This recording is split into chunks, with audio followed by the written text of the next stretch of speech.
Hey guys, welcome to our 8th and final installment of Ask a Chef. We're going to talk about equipment. A series brought to you by Prairie Food Co-op and Culinary Confidante. Prairie Food Co-op is a grocery store that will provide a marketplace for as much locally and sustainably produced food as possible. We are aiming to open our doors in Lombard, Illinois in the very near future. Culinary Confidante is a culinary education-based business that provides in-home coaching, cooking parties, and workshops. Normally, now we're providing online things, so it's a little different. Together, Prairie Food Co-op and Culinary Confidante designed the Ask a Chef series in an effort to demystify the kitchen, bringing the workshop to you. Today's Ask a Chef topic is the right tool for the job. So you may have heard we were setting up and tripping over things. Let's see if we can center things. So many things I wanted to talk about today. So it was how's that? Good? What do you think? Yeah, thumbs up. Okay. Okay, so I have lots of things that I'm gonna just kind of go through. But really you don't need that many things to have a well-equipped kitchen. And again, this is Ask a Chef. If you have questions about maybe something that you have in your kitchen or you've seen and you're not sure how to use it or what to do with it, feel free to ask and I will answer to the best of my abilities. I don't know everything, but I know a lot of things. Someone asked me a good question earlier, which I'll share in a little bit. But so to start, I thought it would be helpful to just kind of go over what basic items you need to get started in your kitchen. Maybe you don't have a lot of stuff and you don't want to buy a lot of stuff. You don't need a million different things in your kitchen to cook good food. So as far as knives, I recommend 3 knives: a chef knife, a paring knife, and a bread knife. I'm gonna reach and see what I can find over here in my bag of tricks. I have like Hermione's purse over here. Lots of things are gonna come out. So chef knife is typically your largest knife, and you'll notice this knife has a rounded edge. Let's see if I can set this down. Should always be careful when handling knives. So right here is a rounded edge. It's a little wet. Used this for lunch. And that is so that when it is on your cutting board, you can rock it back and forth without having to pick up the tip of your knife. And so that is really helpful, especially if you want to like go through quickly, chop herbs or something. You can always put your hand down and it's a nice visual there, but you get the idea. So a chef knife, and those come in all different sizes. I actually have I have a lot of different size knives. Let's see if I can get another one. My knife bag here. We've got oh, that's a different one. It'd be nice if I had different camera angles for this. That's a different knife. But really the thing that I recommend when you're looking to buy a knife is hold it in your hand and see how it feels and how it fits. Here we go. Okay, so this is probably the biggest one that I have. And you'll notice when I hold it, my knuckles are not extending past this, because if it was, I have pretty large hands, and so if I were to hold a knife that was too small, let's say this one, for example, this is not a chef knife, but my knuckles extend beyond the blade. And so if I were to rock this on a cutting board, I'd be hitting my knuckles on the cutting board, and that is no bueno. So you want to make sure that if you have a larger hand, you're probably going to have a larger knife, but you want it to feel comfortable weight-wise. And you want the weight to be on this end of the knife. Here's another one that I like. Again, my knuckles do not extend. This one is a better size for my hand. And you'll see it's all one piece of metal there. But yes, so good question, Beth. What is the difference between a chef knife and a Santoku knife? So the chef knife is a traditional European knife and is what I use all of the time, but that's just because that's what I have and what I've say grown up using, but I didn't really grow up playing with knives. So, but the Santoku knife is Japanese, and I don't own one, so I can't show you it, but it has typically like lines in it, which are like I think of them as like speed holes, but they're not holes. They're the episode of The Simpsons, you know. But the nice thing with those knives, they're typically lighter. And when you cut something like in Japanese cuisine, they're cutting things like cucumbers and things that'll stick to your knife. Fish.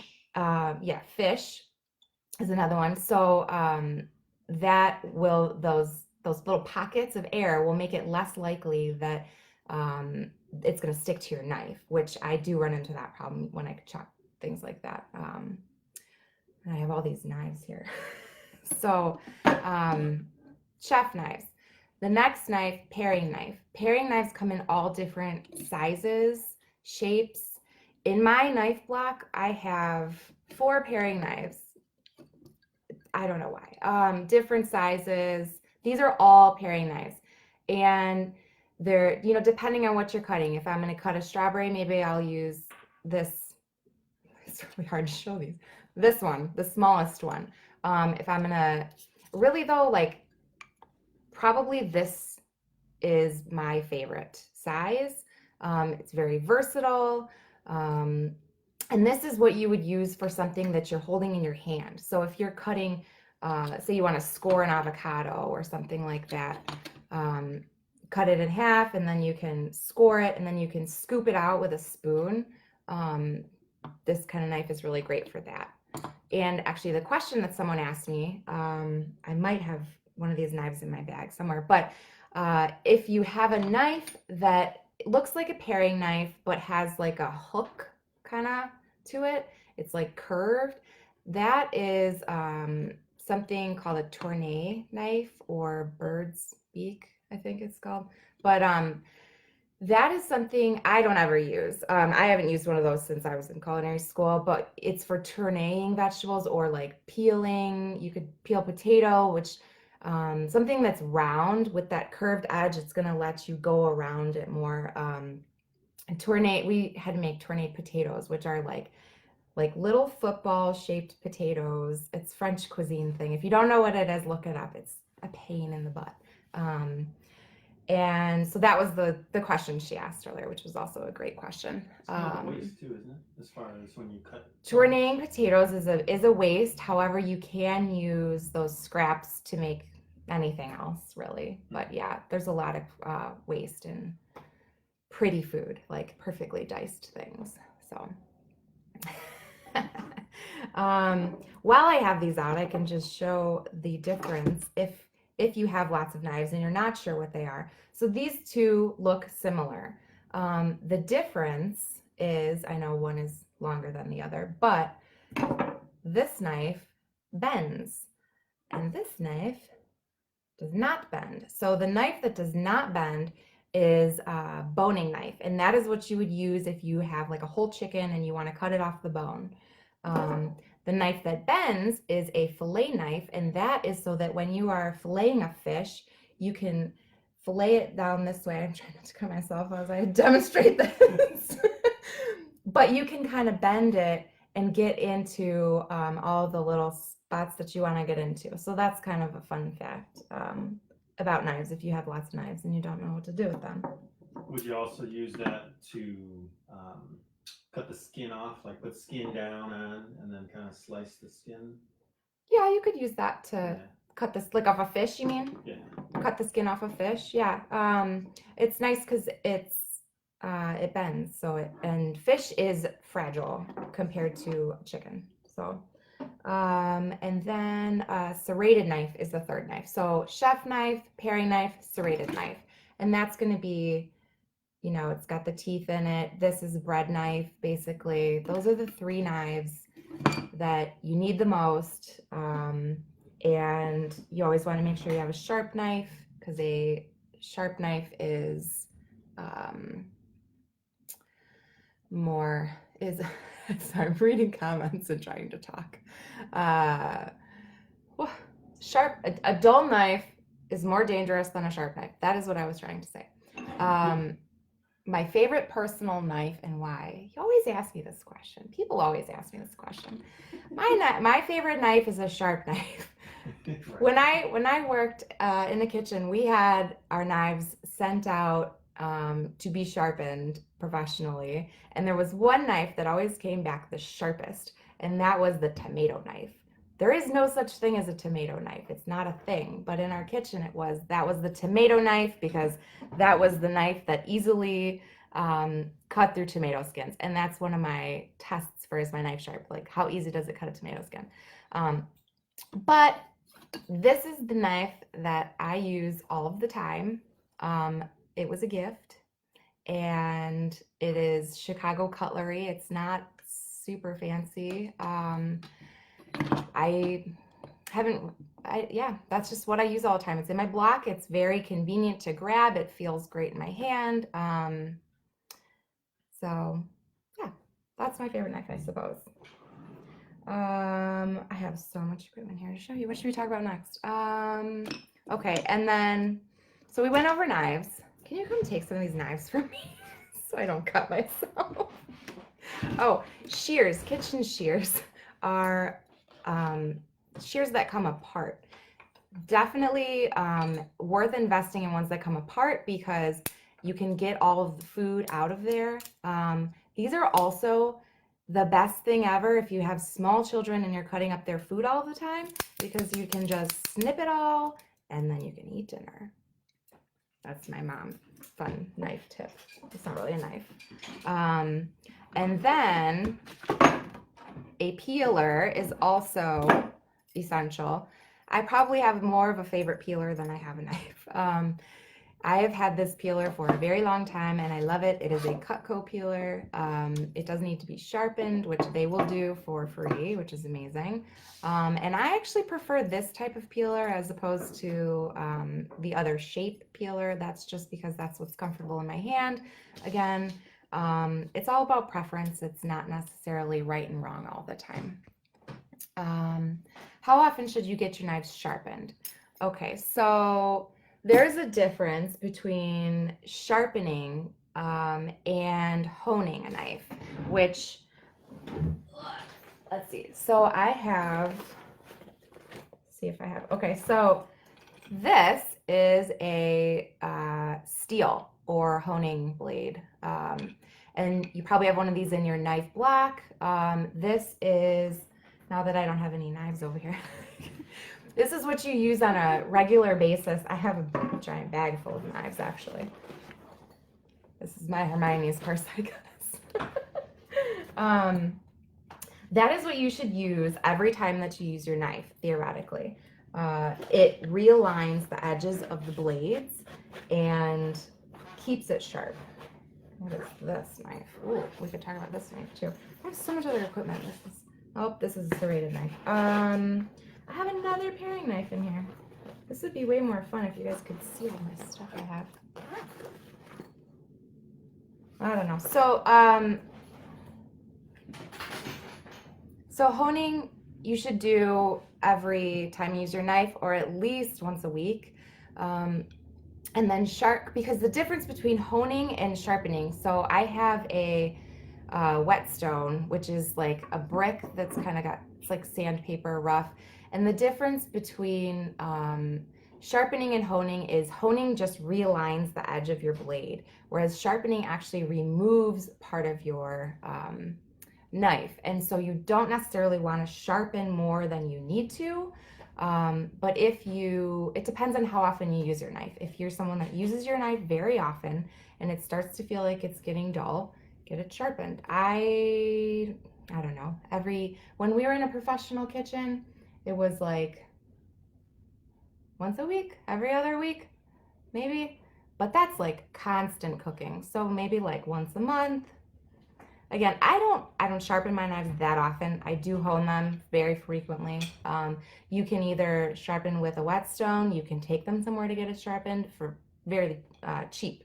Um, I think the place lasts like $9, if that, maybe less. And there's also electric sharpeners. A little more expensive, but will provide a nice sharp blade for you.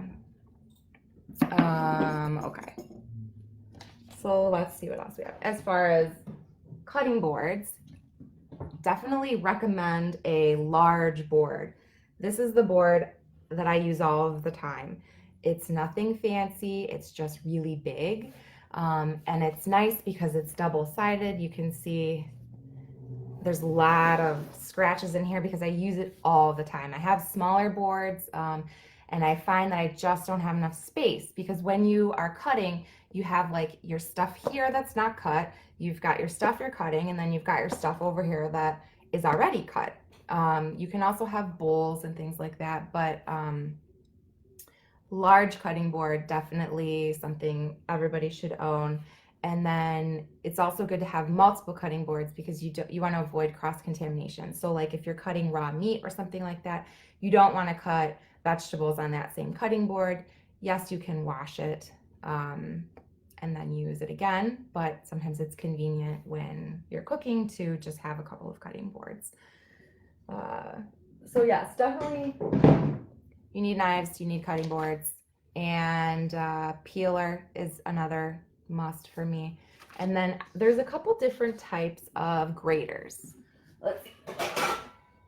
I like the box graters. Stands up, you can put it right into your bowl or hold it right over whatever you're grating. And then it's got different sizes. You can use it to slice as well, like cheese or chocolate shavings. You can use the smaller side to do zest, which I really like having a microplane. This is great for orange zesting or finely grated like Parmesan cheese. I don't have or like using too many gadgets, but this is one that I definitely prefer over this for zest, but this is great for grating. It's great for grating. I was wondering when you get that. Oh my gosh.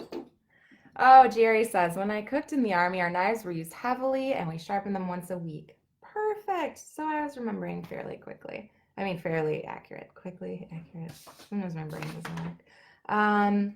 Okay, so as far as pots and pans, so I've got a couple that you can use for so many different things. So this is one of my favorites, stock pot. You can make soup, you can make stock, super versatile. You've got plenty of room. I definitely recommend having a large pot. I don't think that this is super expensive, and I've had it for, I don't know, 15 years probably. The next size down would be, this is a heavy one. This is my Dutch oven, which I love. This is great for so many things. You can also put it in the oven. This gets a lot of use in my house, and you can make casseroles. You could bake bread in it if you wanted.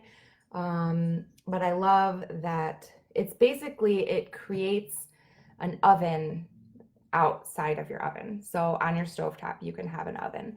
I like to put an eggplant in here and turn it on for maybe 40 minutes, and it chars it, cooks it, that's it. And then it's done. I scoop it out. I don't put anything else in there. It's a great tool to have. It's heavy though. Okay. As far as pots and pans, frying pan. You need a frying pan. Large size is great. There's lots of different sizes. I would just say have a good size one. If you want to have multiple sizes for different things, that's great too. But what you're looking for is the bottom to have a thick, heavy bottom, because this is where the heat is going to be held. If you've got a real thin, flimsy pan, it's going to heat up really quickly, and then your food is going to be more likely to burn. Is there a certain brand of pots or pans you'd recommend? Well, these are Belgique. This was a gift. This isn't something that I researched and purchased. I don't have a specific brand that I would recommend. Just something heavy, something, buy the best that you can afford and then take really good care of it, I think is the most important thing, not necessarily brands. I try not to get real hung up on different brands of things because really it's mostly skill in the kitchen. You can have the most expensive equipment, and if you don't know what you're doing with it, it doesn't matter. So, that's my 2 cents on it. And then a good sized saucepan. This one is nice because it has a steamer basket in that. Not like required, but it's a nice thing. This you can do a lot with. So 2 basic pots and pans, frying pan and lids for both. Definitely your stuff's going to heat up faster. You can control the amount of liquid or moisture in your whatever it is that you're cooking with the heat. The lid. If you want a sauce to reduce, take off the lid. If you want something to thicken, you can take off. That's the same thing. But yeah, and then if it reduces too much because you had the lid off when you weren't supposed to have the lid off, you can just add water back in because literally the water just evaporated and cooked out. So by adding a little bit more water back in, you're basically recreating what you had before you messed it up in the first place. Do I have a certain store where I can buy a lot of these items? Oh, like Prairie Food Co-op? I think Prairie Food Co-op might have some of the smaller items, which, you know what I should have grabbed? Can you grab my reamer? those, you know what I'm talking about, the juicer thing. Small, like, spoons and probably locally made things will hopefully be available at Prairie Food Co-op when they open, which will be exciting. Yes, thank you. Speaking of gadgets, this is my favorite juicer, also called reamer. There are also the kind where you can put the citrus in and then squeeze it. Those can break if you're really strong or it's not well made. I've had this since culinary school because it has my maiden name on here. And it's great. You just juice. And it's nice because you get a lot of control. You can work around in there. And you can get one of these for probably $5 to $10. I don't remember. Actually ordered a few of them recently. They're somewhere in between 5 and 10. Another thing that is good to have is this is a mortar and pestle. And this you can grind spices in. You can also use a coffee grinder. We have a coffee grinder that we use specifically for spice mixes, and it's a lot easier, but I would like to eventually own a much larger one of these because they're fun and they're pretty cool. What else? A cookie sheet, right? Because everybody needs to make cookies. That's far away. Hold on. Okay, so I thought it might be helpful to talk about the difference between, well, clean and dirty, first of all. But if you can tell, one is lighter, one is darker. I happen to have both pans in my house. Just ended up that way. But you'll notice if you pay attention, the darker trays will heat up because they will absorb the heat and they'll get hotter, meaning either things will get crispier if that's what you're wanting, or things will burn if that's what you're not wanting. So if you have the dark metal pans, you may want to turn your oven down, or just get to know your pans and cook, however it works out. But that's a good thing to know, because if I'm making 2 batches of cookies and I have 2 different trays, this one is going to be done probably sooner than this one is going to be done. So I did that right. And just kind of a fun fact. So also you can use parchment paper, and that will decrease the burning as well. Let's see, what else do we have here? What are your thoughts on garlic presses? Garlic presses. I personally like to smash my garlic on my cutting board with a knife. We had a garlic press in my house growing up. I hated cleaning it. That's how I feel about garlic presses. A little bitter. Boo. Okay. Roasting pan. Definitely a nice thing to have. This is a really nice pan. It's got a rack in here. This was also a gift. I'm noticing a theme. People like to give me kitchen things. But this is really nice because it's all metal. And so once it is done, whatever you're cooking, once it's done in the oven, you can then move it to the stovetop and create a sauce from all those drippings, if that's something that you're wanting to do, which is great. Definitely recommend doing that. That was another heavy one. I'm getting a workout over here. So, I have one more pot to show you guys. Okay. So this isn't like a must-have. This is the pot that I use all the time for so many things. It is a 5-quart saucepan, heavy. It's a Pampered Chef. Actually, this is Pampered Chef. My roasting pan is Pampered Chef, and those are gifts. I don't necessarily endorse them. I love these, so I guess I do endorse them. Never mind. But I didn't research them and buy them. This is nice and heavy. This is perfect for making pasta dishes, sauces, because there's so much room for lots of liquid. One of the things that I like to do frequently is I'll have my big stock pot boiling to make pasta.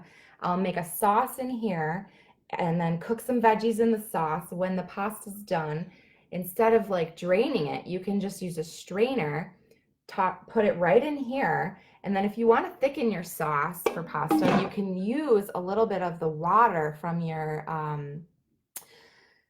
the water that you cooked the pasta in, because it'll be starchy, and so that will thicken your sauce. So that's a really easy dinner that I like to do often. Okay. I think we got all the heavy stuff. I didn't know this was gonna be so labor intensive. Just talking to people online. Okay, so as far as other equipment that is nice to have, high-speed blender. I definitely recommend having one of those if you can afford it. It is great for making sauces, smoothies. You can blend soups. My personal favorite, I feel like I'm loading a gun here, is Immersion Blender. This is my absolute favorite thing in the kitchen. This is a Cuisine Art, which I do really like. I like KitchenAid brand and Cuisine Art things, since everyone's asking me about brands. And this is a wonderful thing for so many things. Like, you're making a sauce and you break it, maybe like a gravy, and it's not working. Blend it. It's going to be fixed, mostly. If I'm making like a pureed soup, the nice thing about this is you don't have to take your stuff that you're cooking from the stove, pour it into a blender, vent the blender enough so that the steam comes out, but not too much so that the soup flies everywhere. You can just stick this in the pot, buzz it, blend it around. Great. I use it for pizza sauce, marinara sauce, different soups, so many things. Yeah. Before we get too much further, what's your favorite method for cleaning pans and roasters with crusted food? Oh, yes. Gravy. Speaking of gravy. So for cleaning, well, it helps if you don't leave it for a long time. But if you do, soak it. Another thing is like if I made mushrooms last week and lots of crusty, hard, blackened stuff on the bottom. If you add a little bit of water in there while it's still hot, it'll kind of bring up this whatever's crusted on there. You don't want to add in like cold water. You don't want to shock your pan or anything like that. But if you add in just a little bit of water, it'll bubble up and then you can scrape like with a wooden spoon. You don't want to use metal because you don't want to scratch stuff. And then let it soak, you know. I don't like to use real abrasive things. And that's my method. But yeah, if I have a pan and it's got a lot of crusty stuff on there, before I go sit down to eat, I will put a little water in there, let it sit, and that makes a world of a difference. So, okay. So here is, and so we were talking about the blender, and then food processor is another thing that I really like having. You don't necessarily need to have one. You can, cut things up and slice things other ways. You can use a mandolin. Be very careful. Mandolins are very sharp. I didn't pull that out, but that will get you like perfectly sized like French fries or zucchini coins, that kind of thing. But just a fun little tool that I thought I would show. The old food processor that I got from my grandma, that they just used to use this instead of a food processor. So think about how lucky we are that we have food processors. You just put all the food in and you push the button and you don't have to sit there and do that. So yeah, this isn't a tool that I necessarily use. It's more for decoration and I love it. So let's talk about how much time do we have? Oh, we went over time already. Oh my goodness. Okay, so let me talk fast. Let's talk about baking really quickly. A scale is a must for baking. This is a scale, not that expensive. I think $20, $30. Escali, I think. I love this scale. I've had it for, I don't know, 15 years, 10 years, something like that. And it just takes like AA, AAA batteries or whatever. But the nice thing on your scale that you want to make sure you've got is grams to ounces and a tare button. The tare button will allow you to put a bowl on here. You hit the tare button and it'll zero it out. Then whatever you add in will be measured and not include the weight of the bowl. If you want to bake more accurately, you want to weigh things in grams. Even ounces though. Weight is so much more accurate than volume. So, and then also for baking, two of my favorite things. I've been doing a lot of sourdough baking. If you follow me, you will have seen all of my sourdough loaves.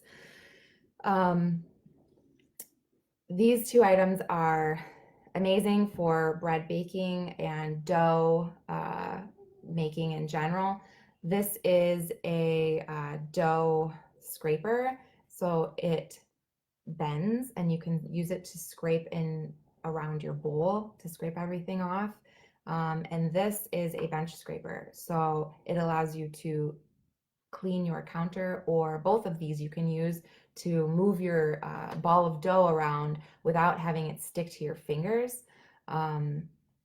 And they're like kind of an extension of your hand. So not very expensive, something I definitely recommend. This is a Teco brand. Where is that? I've had this again for a really long time, and Bar Brothers Company. But I mean, doesn't matter what brand with these. Like, I don't know how they would do that different.